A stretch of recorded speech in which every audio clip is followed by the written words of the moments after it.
ಸುಡುಗು ಮಾಡಿರ್ಬೋದು ಅವ್ರ ಜೊತೆ ಕೂಡಿ. ಆದರೆ ಮೇಲಿದ್ದಂಥ ಜಂಪದರಾಯ ಅಂತೇಳಿ ಅಲ್ಲಿ ಎಲ್ಲ ಜನ ಮಾತಾಡ್ತಾ ಇದ್ದಾರೆ ಉತ್ತರ ಪ್ರದೇಶದಲ್ಲಿ, ಅದರಲ್ಲೂ ವಿರೋಧ ಪಕ್ಷಗಳು.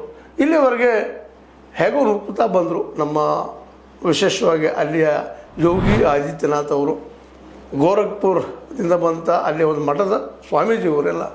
ಆದರೆ ಇವತ್ತು ಇವ್ರ ಕೈಯಲ್ಲಿ ಇವ್ರು ನೇಮಿಸಿದಂಥ ಮೋದಿಯವ್ರು ನೇಮಿಸಿದಂಥ ಈ ಟ್ರಸ್ಟಿಗಳಿಂದ ಇಂಥಲ್ಲ ಅವ್ಯವಹಾರ ನಡೆದ. ಇಲ್ಲಿವರೆಗೆ FIR ಆಗಿಲ್ಲ ಅನ್ನೋದು FIR ಮಾಡಿದ್ದಾರೆ. ಇನ್ನು ಇವರ ಮೂಲಕ ಇದನ್ನು ಮುಚ್ಚು ಕೆಲಸ ಮಾಡ್ತಾ ಇದ್ದಾರೆ ಅನ್ನೋದು ಅಲ್ಲಿಯೇ ವಿರೋಧ ಪಕ್ಷಗಳೆಲ್ಲ ನೇರ ಆರೋಪ. ಹೀಗಾಗಿ ಈ ಡೆವಲಪ್ಮೆಂಟ್ ಅದರಲ್ಲೂ ಮುಖ್ಯವಾಗಿ ನಿಮಗೆ ಗೊತ್ತದ ನೃಪೇಂದ್ರ ಮಿಶ್ರಾ ಅನ್ನುವಂಥವ್ರು, ಇಲ್ಲಿ ಒಂದು ಭಾಳ ಸೂಕ್ಷ್ಮ ರಾಜಕೀಯ ಡೆವಲಪ್ಮೆಂಟ್ ಅದ. ನೃಪೇಂದ್ರ ಮಿಶ್ರಾ ಯಾರು ಇವರು? ನಿಮಗೆ ಈಗಾಗಲೂ ಹೇಳಿದ್ದೀನಿ, ಒಮ್ಮೆಬಿಟ್ಟು ಹಲವು ಸಲ ಹೇಳಿದ್ದೀನಿ.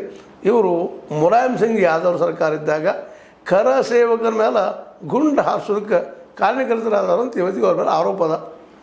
ಇವತ್ತು ಇವರು ಮೋದಿಯವರ ಪ್ರಿನ್ಸಿಪಾಲ್ ಸೆಕ್ರೆಟರಿ ಅವರು. ಅವರು ಇವತ್ತು ಈ ಎಲ್ಲ ಘಟನೆಗಳಿಗೆ ಇಲ್ಲಿ ಡಕಾಯಿತಿ ನಡೆದ ಅನ್ನುವಂಥ ಮಾತಾಡ್ತಾ ಇದ್ದಾರೆ. ಹಾಗಾದರೆ ಇವರೆಲ್ಲ ಯಾರು? ಇವರೆಲ್ಲ ಇಲ್ಲಿಯ ಚಂಪತರಾಯ್ ಬನ್ಸಾಲ್ರ ಗೋಪಾಲ್ ರಾವ್ ಅವರ, ಅದೇ ಕಾಲಕ್ಕೆ ಇನ್ನೊಬ್ಬರು ಅವಿನಾಶ್ ಮಿಶ್ರಾ ಅನ್ನೋರ, ಇನ್ನೂ ಅನೇಕರು ಬರ್ತಾ ಇದ್ದಾರೆ. ಅವ್ರ ಕೈಗಳಿಗೆ ಕೆಲಸ ಮಾಡುವಂಥವ್ರು ಅನ್ನೋಂಥ ಮಾತುಗಳು.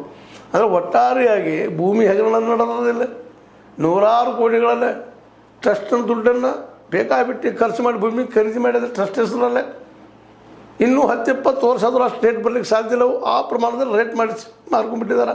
ಇನ್ನು ಕೆಲವೊಂದಿಷ್ಟು ಸೈನ್ಯಕ್ಕೆ ಇಟ್ಟಂಥ ಭೂಮಿಯನ್ನು ಸಹಿತ ಖರೀದಿ ಮಾಡಿ ಹೋಗ್ಬಿಟ್ಟಿದ್ದಾರೆ. ಲೀಸ್ ಮೇಲೆ ಕೊಟ್ಟಂಥ ಭೂಮಿಗಳೆಲ್ಲವು ಯಾವುದನ್ನು ಮಾಡಿಸಿದ್ದಾರೆ ಅನ್ನೋ ಆರೋಪವನ್ನು ಸಂಜಯ್ ಸಿಂಗ್ ಅವ್ರು ಮಾಡ್ತಾಯಿದ್ದಾರೆ.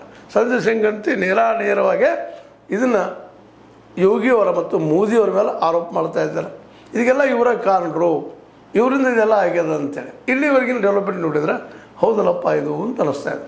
ಅಂದ್ರೆ ಈ ಶ್ರೀರಾಮ ಮಂದಿರದ ಏನು ಟ್ರಸ್ಟ್ ಅದ, ಈ ಟ್ರಸ್ಟ್ದವರು ಇವತ್ತಿನ ಈ ಎಲ್ಲ ಇದರಲ್ಲಿ ಬಂಗಾರದ ಆಭರಣಗಳನ್ನು, ಬೆಳ್ಳಿಯ ಆಭರಣಗಳನ್ನು, ಬೆಳ್ಳಿಯ ಇಟ್ಟಿಗೆಗಳನ್ನು ಎಲ್ಲನೂ ಏನು ಮನಸ್ಸಿಗೆ ಬಂದಂಗೆ ಮಾರ್ಕೊಂಡಿದ್ದಾರೆ, ದುಡ್ಡು ಮಾಡ್ಕೊಂಡಿದ್ದಾರೆ, ಕಮಿಷನ್ ಮಾಡ್ಕೊಟ್ಟಿದ್ದಾರೆ ಅನ್ನೋಷ್ಟು ಆರೋಪಗಳಿದ್ದಾವೆ.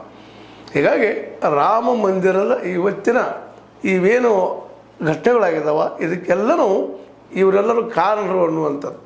ಹೀಗಾಗಿ ಇವತ್ತು ಮೋದಿಯವರು